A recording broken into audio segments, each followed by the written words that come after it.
August 1947 மദ്രാஸ் presidency, Tamil Nadu. ஒரு சிலர் தங்கள் வாழ்நாளில் மறக்க முடியாத பயணத்திற்கு தயாராகிக் கொண்டிருந்தனர். ஒரு முக்கியமான பணியை நிறைவேற்றுவதற்காக அவர்கள் அழைக்கப்பட்டிருந்தனர். ஆட்சி பொறுப்பை முறையாக ஒரு ஆட்சியாளரிடமிருந்து மற்றொருவருக்கு மாற்றியளித்து புனிதப்படுத்தும் நிகழ்விற்காக இவர்கள் எங்கே செல்கிறார்கள்? டெல்லி. இந்தியா அதன் சுதந்திரத்திற்காக தயாராகிக் கொண்டிருந்தது. ஆங்கிலேயரின் அடிமைத்தனத்திலிருந்து விடுபட தயாராக இருந்தது. சுய ஆட்சியை பெறுவதற்கு மக்கள் பல ஆண்டுகள் போராடிய பின்னர் ஆயிரக்கணக்கானோர் கைதாகினர். பலர் கலகத்தில் உயிர் துறந்தனர். இவர்கள் தியாகத்திற்கெல்லாம் ஒரே இலக்கு, சுதந்திரம். இந்தியாவின் கடைசி வைஸ்ராய் லார்ட் மவுண்ட்பேட்டனிற்கு ஒரு முக்கியமான பணி இருந்தது.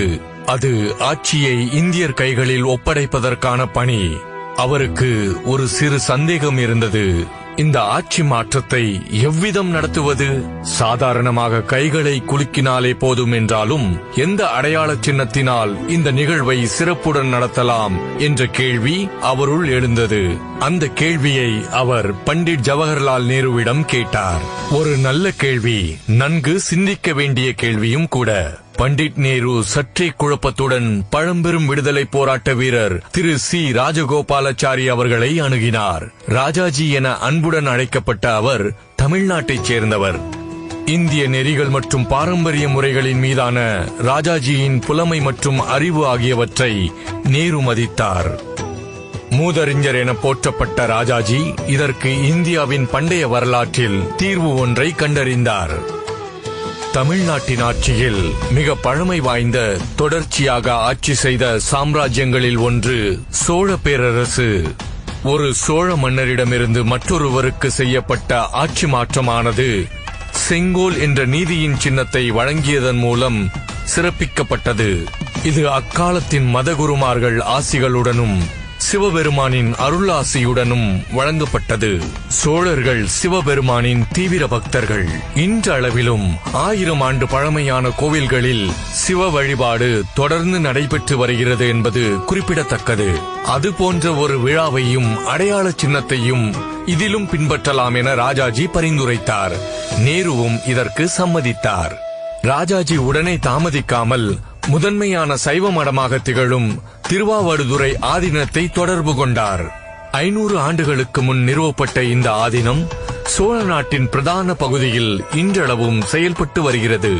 அப்போது மடத்தின் தலைமை பொறுப்பில் இருந்த 20வது குரு மகா சன்னிதானமான ஸ்ரீலஸ்ரீ அம்பலவான தேசிக சுவாமி அத்தருணம் உடல்நலம் குன்றியிருந்தாலும் இந்த புனித பணியை ஏற்றுக்கொண்டார்.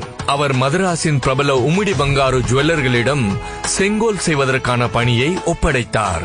செங்கோலின் உச்சியில் நந்தியானது வலிமை, உண்மை மற்றும் நேர்மை ஆகியவற்றை பிரதிபலிக்கும் வண்ணம் கம்பீரமாக அமைந்துள்ளது.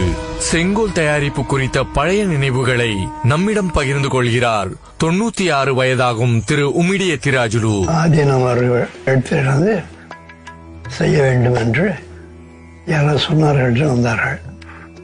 டிராயிங்ஸ் எல்லாம் காட்டி, it was round thing with எல்லாம் போல் இது மாதிரி செய்ய வேண்டியிருக்கு. இது நல்ல பெரிய இடத்துக்கு போகுது, ஜாகிரதையாக செய்யணும், நல்லா செய்யணும். Then give the order. It was made of silver with gold coating. I was very happy to be associated with the making it. Adinam people supervised it. ஏன்னா நமக்கே சுதந்திரம் வந்துடுத்து, அந்த சந்தோஷத்தில் இருந்தோம். அதுக்காக செய்ய வேண்டிய ஒரு செங்கோலை ஆதீனம் அவர்கள் நமக்கு கொடுத்ததில் மிகவும் சந்தோஷம். ஆதீனத்தின் குரு மகா சன்னிதானம் மடத்தின் இளைய மடாதிபதியான ஸ்ரீலஸ்ரீ குமாரசுவாமி தம்பிரான் அவர்களையும், ஆதீனத்தின் ஓதுவார் மாணிக்கம் மற்றும் நாதஸ்வர வித்வான் TN ராஜரத்தினம் பிள்ளை ஆகியோரையும் இந்த நிகழ்வை நடத்தி வைப்பதற்காக அனுப்பி வைத்தார். இந்த குழுவினர் ஒரு சிறப்பு விமானத்தில் டெல்லிக்கு பயணித்தார்கள். 1947 ஆண்டு ஆகஸ்ட் 14 அன்று இரவு ஸ்ரீலஸ்ரீ குமாரசுவாமி தம்பிரான் அவர்கள் செங்கோலை லார்ட் மவுண்ட்பேட்டனிடம் கொடுத்தார். மவுண்ட் பேட்டன் செங்கோலை தம்பிரானிடமே திருப்பிக் கொடுத்தார். செங்கோல் மீது புனித நீர் தெளிக்கப்பட்டது. அதன்பின் செங்கோல் பண்டிட் ஜவஹர்லால் நேருவிடம் கொடுப்பதற்காக ஊர்வலமாக எடுத்துச் செல்லப்பட்டது. திருஞான சம்பந்தர் அருளிச் செய்த கோளறு பதிகம் என்ற தேவார பதிகத்தை ஓதுவார் பாடினார். தம்பிரான் அவர்கள் நேரு அவர்களுக்கு பொன்னாடை அணிவித்து செங்கோலை ஒப்படைத்தார். அடியார்கள் வானில் அரசாழ்வர் ஆணை நமதே என்ற வரிகளுடன் பாடல் நிறைவு பெற்றது. இந்த பதிகத்தை ஓதும் அடியவர்கள் வானுலகில் அரசு புரிவர், இதை ஆணையிட்டுச் சொல்கிறேன் என்பதே இப்பதிகத்தின் பொருள். இவ்விதம் இந்நாட்டின் ஆட்சி மாற்றத்திற்கான நிகழ்வானது 1000 ஆண்டுகளுக்கு முன்னர் இருந்த ஒரு பாரம்பரிய வழிமுறையை பின்பற்றி நடைபெற்றது. அது மட்டுமின்றி தெற்கு மற்றும் வடக்கு பகுதிகள் இரண்டும் ஒன்றிணைந்து ஒரே நாடாக உதயமானதை குறிக்கும் வகையிலும் உன்னதமாக அமைந்தது என்பதும் சிறப்பிற்குரியது.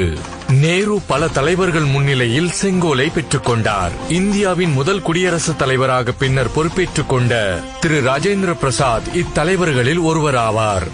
இந்த நிகழ்வானது உள்நாட்டு பத்திரிகைகள் மற்றும் சர்வதேச ஊடகங்களில் வெளியானது. 1947 ஆகஸ்ட் 25 வெளியான டைம் பத்திரிகை இந்த செய்தியை பிரசுரித்தது.